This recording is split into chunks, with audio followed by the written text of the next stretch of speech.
வணக்கம் தமிழக உறவுகளுக்கு. அதாவது வெளிநாட்டிலிருந்து சுவிஸுக்கு வேலைக்கு வரவர்கள் பற்றியான ஒரு விடயமாக தான் இங்கே கைக்கு வந்துக்கிறோம்.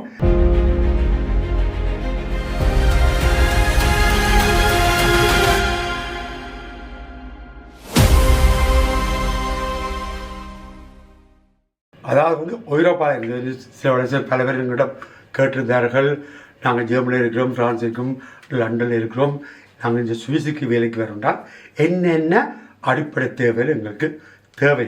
இப்போ இங்கே ஒரு ஆள் சுவிஸுக்கு வர வேண்டாம், அவருக்கு என்ன அடிப்படை இருக்க வேணும், இங்கே வேலை இருக்கணுமா, ஒரு அலுவலகத்துக்கு என்னென்ன அடிப்படை தேவை, அதை பற்றியான விளக்கம். அதாவது என்னன்னு சொன்னால், ஏயு கண்ட்ரியில் இருக்கிறவையிலும் எஃப்டா கண்ட்ரியில் இருக்கிறவைக்கும் சுவிஸில் வேலை ஒன்று எடுத்துச்சுன்னு சொன்னால் சுவிஸுக்கு வர்றதுக்கு சந்தர்ப்பம் உருவாகுது.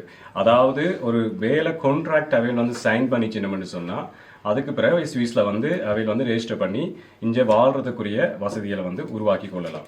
சரி, அப்போ அவர் முதல் இங்கே வரவா இருந்தால் அவருக்கு ஒரு வேலை தேவைன்னு சொல்லிட்டு அவர் இங்கே வந்த பிறகு அவருக்கு ஒரு வேலையோடு கிடைச்சிட்டுது.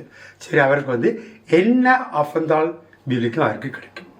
அதாவது என்னன்னு சொன்னா, இப்ப கிடைச்சிருக்கிற வேலையை பொறுத்து இருக்கு. உதாரணத்துக்கு ஒரு வருட பீரியட்டுக்கு தனியே மட்டும் ஒரு டெம்பரரியான இப்ப வேலை ஒன்று கிடைச்சிருக்குன்னு சொன்னா உங்களுக்கு எல் கார்டு தருவாங்க, எல் பெவில்லிக்கும்.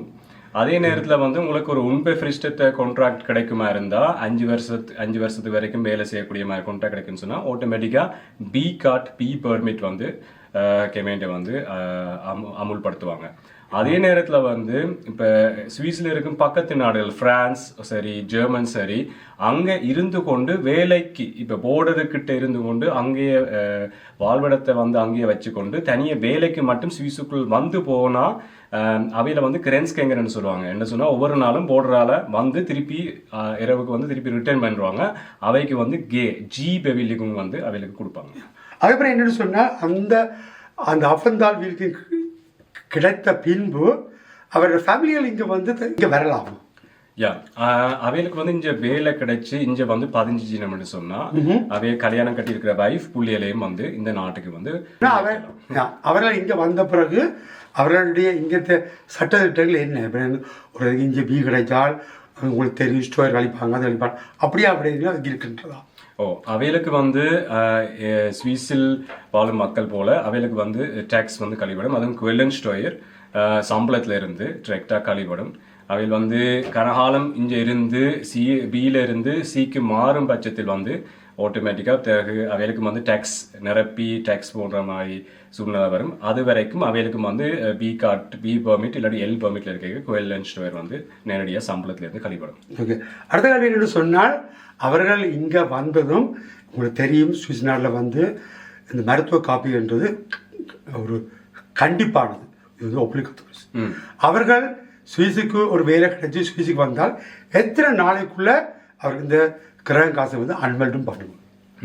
அதாவது மருத்துவ காப்புறுதி, அதாவது கிராங்கின் காசை அவை சுவிஸில் இங்கே பதியேக்க கெமேண்டேல ஒரு அன்மெல்டு ஸ்டேட்டுக்கும் தருவாங்க. அதில் தான் அந்த என்ட்ரி டேட் போட்டிருப்பாங்க. அந்த என்ட்ரி டேட் தான் ஹவுஸ் வைஸ்லேயும் அந்த பதிவாக கிடைக்கும். அந்த டேட்ல இருந்து இன்சூரன்ஸ் ஸ்டார்ட் ஆகும்.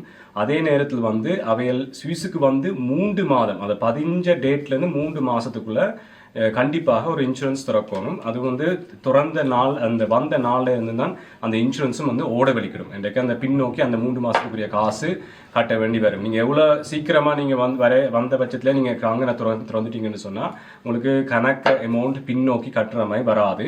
அதே நேரத்தில் அந்த 3 மாசத்தை கடந்து போய் துறக்காம இது பண்ணா அவங்க பெனால்ட்டி அடிச்சு உங்களுக்கு ஒரு ஃபைன் கட்டுற மாதிரி சிச்சுவேஷனும் வரும். அது கிராங் காசு தான் முடிவு பண்ணுவாங்க. அவங்க ஒரு 30% உங்களோட மாசம் கட்டுற பிரீமியத்துல இருந்து 800 ஃபைன் மாதிரி மேலதிகமா அதுக்கு மேல போட்டு விடுவாங்க. ஓகே, இது பல பேருக்கு நடந்திருந்தது. சில பேர் வேறு நாடுலேருந்து இங்கே வேலை செய்ய பல இடங்களில் இந்த மருத்துவ காப்பீடு கட்டாமல், கிரக காசை கட்டாமல், எனக்கு தெரிஞ்ச ஒருத்தர் கிரக செய்திருந்தார். 6 மாத காலமாக இந்த கிரக செய்யவில்லை.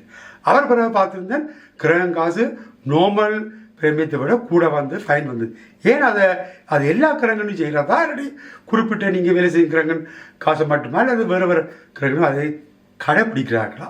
இப்போ கடைசியா வந்த சட்ட மாற்றத்திலிருந்து எல்லா கிராங்கின் காசும் ஒரே மாதிரி தான். அது வந்து சட்டத்தால பியாக்கா மூலம் வந்து கொண்ட்ரோலும் பண்ணப்படுது. அதால வந்து ஒரு விதமான கிராங்கின் காசும் வந்து இத தகர்ந்து போற மாதிரி இல்லை. எல்லாரும் ரூல்ஸை வந்து ஃபாலோ பண்றாங்கன்னு சொன்னா அவையிலும் வந்து ஸ்ட்ரிக்டா அவையில கண்ட்ரோல் பண்ற பட்சத்தில் வந்து அவையிலும் வந்து ஸ்ட்ரிக்டா வந்து ஃபாலோ பண்றாங்க.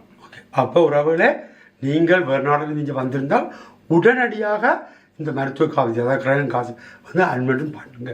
இப்படி பண்ணாமல் விட்டுருந்தால் இப்போ பார்த்தீங்கன்னா நோமனாகவே கிராங்கின் காசுகளோட விலையில் கூட அதை விட இந்த அபராதம் அதில் வரைக்கும் கூடிய காசை நீங்கள் கட்ட வேண்டி வர்றது. இது வந்து பொதுவான விடயம்.